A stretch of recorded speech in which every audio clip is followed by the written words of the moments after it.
Hey everybody, it's Jimmy and Bill.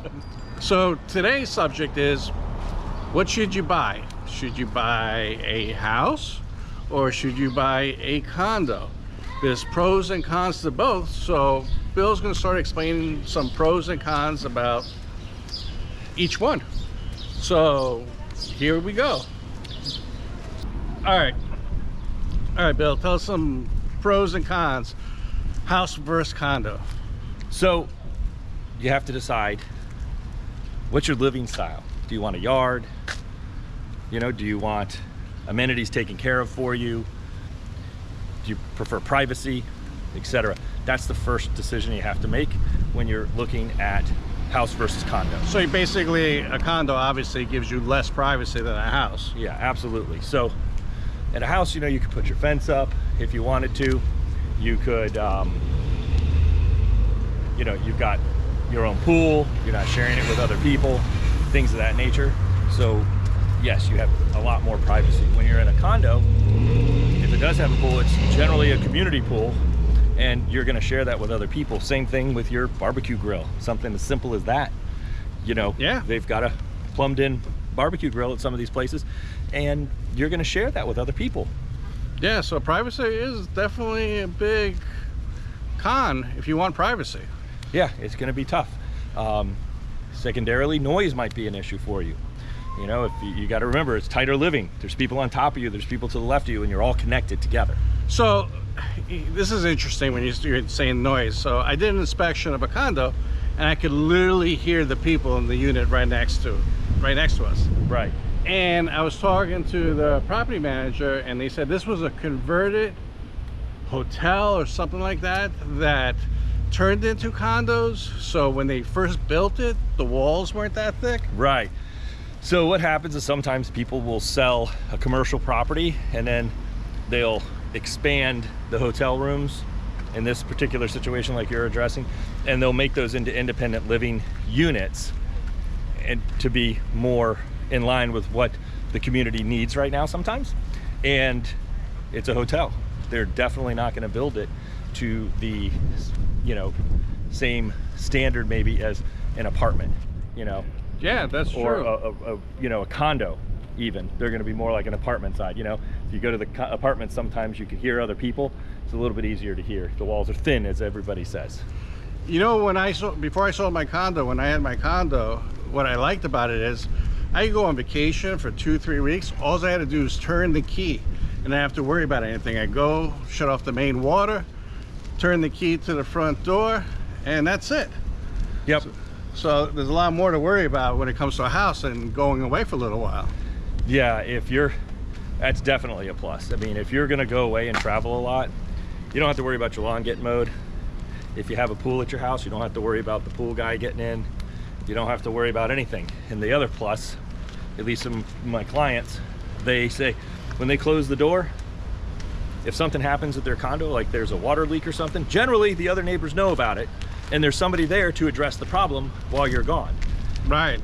My neighbor had a water leak at their house, and they were gone. The water was running out of their garage, little by little. True story. Mm-hmm. I was at their Ring doorbell, hitting the button, waving, trying to get their attention because we didn't have their phone number. Really? And nobody ever called me back, so we ended up like, what do you do? Do you turn the water off? Do you not turn the water off? Kind of thing. So we were knocking on neighbors' doors trying to figure out who knew who and who knew how to get a hold of them. And that was tough. Yeah, that's definitely something to think about when it comes to owning a condo. All right, what's another one? So this could be a con and it could be a pro, depending on what you're looking for and your point of view. So some neighborhoods have an HOA. Condo associations are pretty much in every condo building because it's community living. So you're going to have some sort of a condo association there that manages things like insurance on the properties, because they have to insure the building, the actual building. You're only insuring your contents inward when you're at a condo. So they still govern the rules and stuff with the lawn and things of that nature, but they're taking care of your lawn, they're taking care of a lot of those issues that would typically become problematic when it comes to dealing with an HOA. Now, conversely, you go to an HOA, you know, their job, that's the purpose of whether you like an HOA or you don't like an HOA, you know, you've got to deal with it, but they're there to maintain standards across the board for your house. Right. And they're your responsibility. So if you maybe get behind on something, or, you know, something happens with your lawn as an example, that's a pretty common gripe, at least in my neighborhood. The HOA will send you a letter like your lawn's out too long, your trash cans you can't leave out, things of that nature.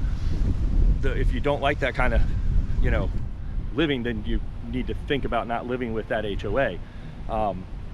But is it more costly for a homeowners association, like the fee every month with a condo versus homeowners association? So on the surface, it can appear on occasion to be higher in a condo association.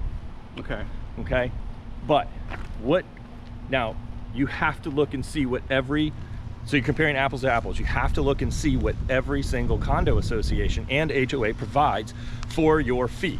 So for instance, if you're at a condo, your fee is going to cover the insurance most of the time.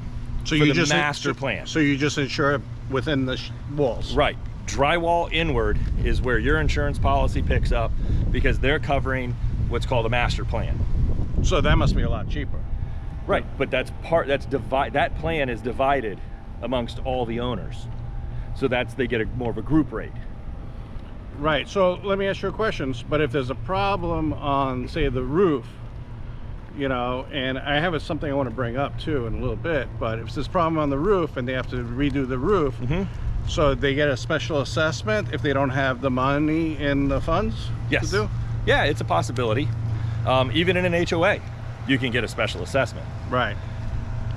So if they don't have the money in their reserves for like a condo, and you do have, like you're in your example, they have to get the roof done. If they haven't budgeted enough money ahead of time, they're going to do a special assessment to get that roof done, because they're going to need to get insurance again, because you don't want the roof leaking on all the units below.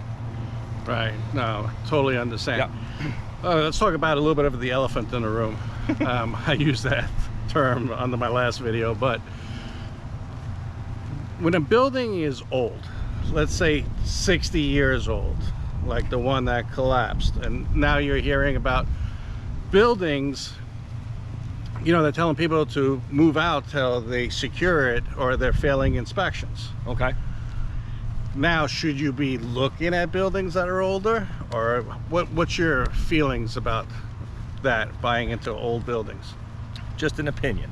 Okay. So laws have been put into place so that a tragedy like what happened in Miami doesn't, or can be less likely that it will happen again. Right.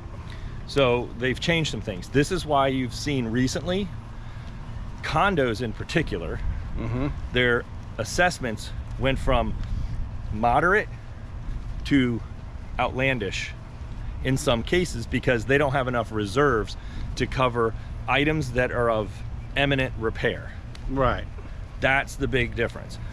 Sometimes maintenance will get deferred a little longer than it should from year to year, So and it snowballs. So basically, are you kind of saying that if you're going to buy a condo, look at the financial stability of the association that you're buying into?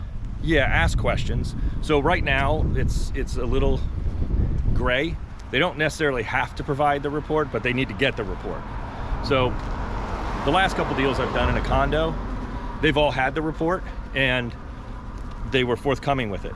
And you look at the report and it says what needs to be replaced now, where their budgets are in respects to the other items that need to be addressed. One of the units had to do a fire pump for the whole building. Those are big pumps. Yeah. And they're very expensive. Yeah. But they had the money aside already because they were budgeting ahead years. So they checked the life of that. There's another one that had an elevator assessment. They weren't ready to replace that elevator yet it was required and they had to pay. So they had to do a special assessment. Yep. Okay. All right. How about which one's more affordable, a condo or a house? Ooh, that's a toss-up. Really? It can be. So depending on where you live and where your your house or your condo is, really is going to dramatically change the affordability. Let's take, for example, a coastal condo and a coastal house. A coastal condo is typically more affordable than a house because it's a shared, right? You know, Okay. and it's land. Remember, the land is really what is the value. We're Right. not making any more land. Right. So on a condo, they go up. Yeah. So they've taken this 3/4 acre, 1 acre, whatever, and they've gone up. So they've maximized its use. Its Right. best use is for the condo, and you've put 50 people on an acre versus maybe 8 houses on an acre. Yeah, makes total sense. But overall, let's not even talk about Florida that much, but overall, from what I see, condos are more affordable than houses. Yeah, for the most part. That's the draw to sometimes there's the condo, because depending on your lifestyle, it's easier to close up, go on vacations when you're retired, and affordability. Once you get to that point where you are on a fixed income, that could be a better option for you. Then you don't have to worry about maintenance, all of those items. You could also go on the flip side of that. For me, like, I don't want to do the lawn. I don't want to deal with that stuff. So a condo may be in my best interest. That's true. Because I don't want to deal with those things. And I'll give up a little bit of privacy for the convenience factor. Yeah, that's true. Hey, I got one. I'm not a mortgage person and I'm not a realtor, but some people are telling me that it's a little bit different getting a mortgage on a condo in a condo building or a townhouse compared to just buying a standalone house. Have you heard anything about that? It can be. If you're looking for maybe an FHA loan on a condo, you have to make sure that that condo is approved so that that it qualifies for an FHA mortgage. Got it. All right. So from everything I've been hearing, there is no right answer. No. A condo is not better than a house, and a house is not better than a condo. It depends on your particular situation. Yep. Am I thinking that correctly? You're on the button there. It's really what you want. How do you like to enjoy your days off and your days at home? That's why it's important to sit down if you're not sure and talk to a real estate professional and really kind of start putting the pen to paper and pros and cons like we just did, and being able to answer those questions. And you're really the only one that can answer those questions. All right. But sometimes you don't know the answers to the particulars. So that's why I say having, a consultation is really not a bad thing, and you have to decide. Everybody's situation is different. Right, exactly. So a few years ago, my best thing for me was a condo, but now the best thing for me is a house. Right. I'm in a house. I can't wait to get to a condo. I know. You never know. Anyways, everybody, that's the video for today. You'll see another video in 2 to 3 days. As always, do me a favor, hit the subscribe button and hit the bell so you get notified the next time we upload a video. Have a great day. And again, like I always say, I greatly appreciate it. Thank you. Thank you.